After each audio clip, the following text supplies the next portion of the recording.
نوجوان نسل جو ہے اس میں بہت زیادہ مبتلا ہو رہی ہے، جس کو اورل سیکس کہا جاتا ہے. اور میں نے جیسے عرض کیا کہ شرعی مسائل میں چاہیے اور اس کو بیان کرنا یہ ہماری ذمہ داری ہے. تو یہ چیز بھی انگریزی فلموں سے اور فحش فلموں سے ہماری نئی نسل میں بہت تیزی سے سرایت کر رہی ہے، اور لوگ اس بارے میں علماء سے بہت زیادہ مسائل پوچھتے ہیں، خواتین بھی پوچھتی ہیں جو اس میں مبتلا ہیں. تو اس کا بھی مسئلہ یاد رکھیں کہ اللہ تعالیٰ نے حالت حیض میں زوجہ سے ہم بستری کو حرام قرار دیا کیونکہ اس میں گندگی ہے. باپ دیکھیں کہ وہ گندگی اس درجے کی نہیں ہے جتنی اورل سیکس میں گندگی ہوتی ہے. اگر اس میں ڈسچارج ہو جائے بندہ، انسان جو ہم بستری کرنے والا ہے زوجہ سے، وہ منہ میں ڈسچارج ہو جائے، تو آپ سوچیں کہ اللہ تعالیٰ شرمگاہ کو گندگی سے بچا رہے ہیں جس کی وجہ سے حیض کی حالت میں ہم بستری کو حرام قرار دیا. تو منہ جس سے انسان کھانا کھاتا ہے، جس سے کلمہ پڑھتا ہے، اور جو انسان کے جسم میں سب سے اشرف عضو ہے، سب سے زیادہ معزز اور مکرم عضو ہے، اس میں ایسی گندگی کو ڈالنا کہاں سے جائز ہو سکتا ہے، کہاں سے حلال ہو سکتا ہے؟ تو آج بعض متجدد قسم کے لوگ جو ہے نا اس کو حلال قرار دے رہے ہیں، تو یہ بالکل غلط ہے.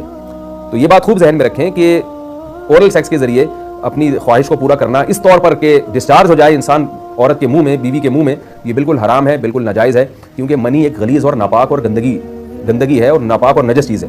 بعض حضرات یہ کہتے ہیں کہ منی پاک ہے، مگر یاد رکھیں منی کے پاک ہونے کے دلائل مضبوط نہیں ہیں، منی کے ناپاک ہونے کے دلائل بہت مضبوط ہیں. سب سے پہلی دلیل قرآن مجید میں آتا ہے الم نخلقکم من ماء مہین، ہم نے تمہیں غلیظ اور پلید پانی سے پیدا کیا، ذلیل پانی سے پیدا کیا ہے. تو اس میں بھی اشارہ ہے کہ منی ناپاک چیز ہے.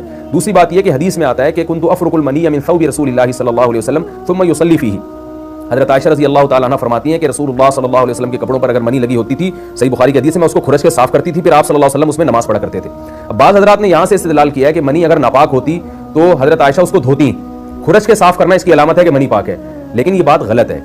اگر منی پاک ہوتی تو حضرت عائشہ کو کھرچنے کی ضرورت نہیں تھی. بات یہ ہے کہ وہ نجاست جس کا ایک باقاعدہ جسم ہوتا ہے اور وہ کھرچ کے جسم سے یا کپڑوں سے الگ ہو سکتی ہے، تو اس نجاست کو پاک کرنے کا طریقہ یہ ہے کہ اس کو کھرچ دیا جائے. ناپاک تھی تبھی تو حضرت عائشہ رضی اللہ تعالیٰ عنہ اس کو باقاعدہ کھرچ رہی ہیں اور دور کر رہی ہیں. اور گیلی منی کو یہ ثابت ہے کہ حضرت عائشہ رضی اللہ تعالیٰ عنہ آپ صلی اللہ علیہ وسلم کے کپڑوں سے دھویا کرتی تھیں اور آپ صلی اللہ علیہ وسلم اس میں نماز پڑھا کرتے تھے. حضرت عمر رضی اللہ تعالیٰ عنہ کے دور میں کسی شخص کو احتلام ہوا تو اس نے اپنے پورے جو ہے نا وہ کپڑے دھوئے، تو حضرت عمر نے اس کو منع کیا، فرمایا کہ اتنا کافی تھا کہ اس جگہ کو تم دھو لیتے. تو اس میں بھی حضرت عمر اس کو باقاعدہ دھونے کا حکم دے رہے ہیں. کسی بھی صحابی نے اعتراض نہیں کیا کہ یا امیر المومنین آپ ان کو دھونے کا حکم کیوں دے رہے ہیں، منی تو پاک ہے. تو منی کے جو ناپاک ہونے کے دلائل ہیں وہ بہت مضبوط ہیں.